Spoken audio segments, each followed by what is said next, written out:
Praise the lord. సకల ఆశీర్వచన స్తోత్రములకు మించిన క్రీస్తు యేసు నామమునకు సర్వ ఘనత మహిమ ప్రభావములు యుగయుగములు కలుగును గాక. మీకు సమాధానము సంతోషము ఆనందము సమృద్ధిగా కలుగును గాక. ఈ దినపు యేసయ్య జీవపు మాట. యెషయా ప్రవచన గ్రంథం 35వ అధ్యాయం 9వ వాక్య భాగం. వారు ఆనంద సంతోషము గలవారై వచ్చెదరు. యేసయ్య మీదనే ఆధారపడి ఆనుకొని ఆయన అడుగుజాడలలో నడిపించబడుచు ఆయనను మాత్రమే ప్రేమించు వారలారా, మీకు ఆనందము సంతోషము గలవారుగా ఉందురుగాక. ప్రస్తుతపు దినములలో అనేకులలో ఆత్మీయులలో దుఃఖము, వేదన, ఆవేదన, కన్నీళ్ళు, ఏడుపు జీవితంలో భాగముగా నిలిచిపోయాయి. కన్యలకు కారణాలు ఎన్నెన్నో చెప్పలేని చెప్పుకోలేని పరిస్థితులలో నడిపించబడుచు దినములను గడుపుచు ఉన్నారు. ఎందరో ఆ విధముగా కనబడుచు ఉన్నారు కదా. నా ప్రియ దైవ జనాంగమా, నీ కన్నీలను తుడిచివేయువాడు, నీ దుఃఖ దినములను సమాప్తము చేయువాడు, నీ దుఃఖము సంతోషముగా మార్చగలిగిన వాడు, నీ నోటి నిండా నవ్వు కలుగు చేయువాడు, నిత్య ఆనందము నీ తల మీద ఉంచువాడు, నీ పెదవులని ప్రహర్షముతో నింపువాడు, సంతోష సమాధానములు ఆనంద ఆశీర్వాదములు నీకు అనుగ్రహించువాడు ఒకే ఒక్కడు ఉన్నాడు. ఆయనే మన ప్రభువైన యేసుక్రీస్తు.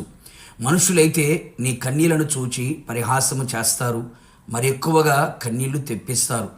మన కన్నీళ్ళని అర్థము చేసుకునేవారు భూలోకములో ఎవరు లేరు. కన్నవారు, కడుపులో పుట్టినవారు, తోడబుట్టినవారు, మన బంధువులు, స్నేహితులు, ప్రేమించిన వారు ఎవరో కూడా లేరు. నా యేసు ఎవరో తెలుసా?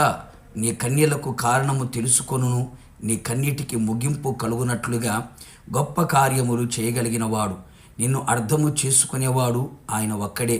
నిన్నుగా అర్థము చేసుకునే ప్రేమగల దేవుడు మన ప్రభు అయిన యేసుక్రీస్తు.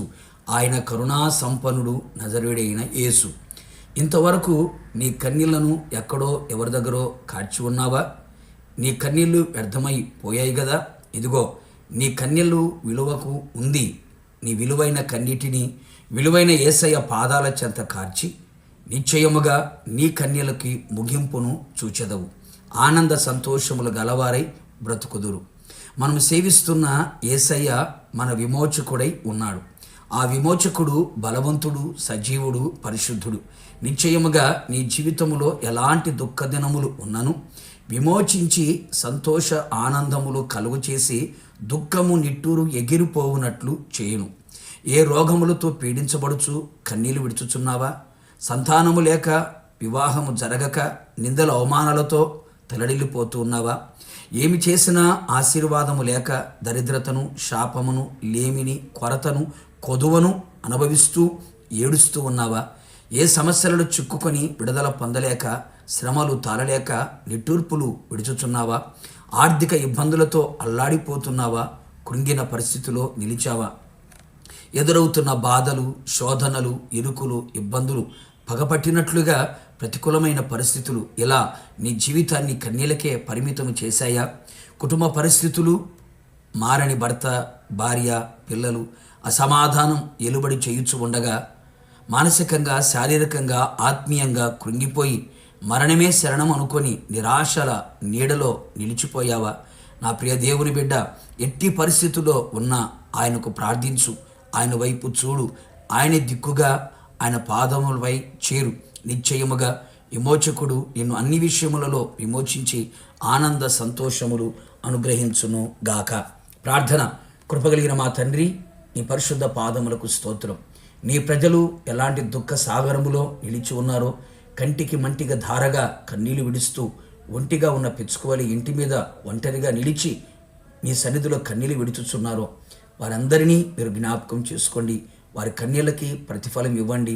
వారి దుఃఖం సంతోషంగా మార్చి కన్నీటి నాట్యముగా చేసి ఆనంద సంతోషములతో వారిని నడిపించి కేవలం మీ నామానికి మహిమ తెచ్చుకోమని మీకే బిడ్డలందరినీ అప్పగిస్తూ తగ్గించుకుంటూ యేసు నామములో అడిగి పొందుకొని ఉన్నాము తండ్రి, ఆమెన్. నిశ్చయముగా మీకును మీ కుటుంబ సభ్యులందరికీ ఆనంద సంతోషములు కలుగునుగాక. God bless you.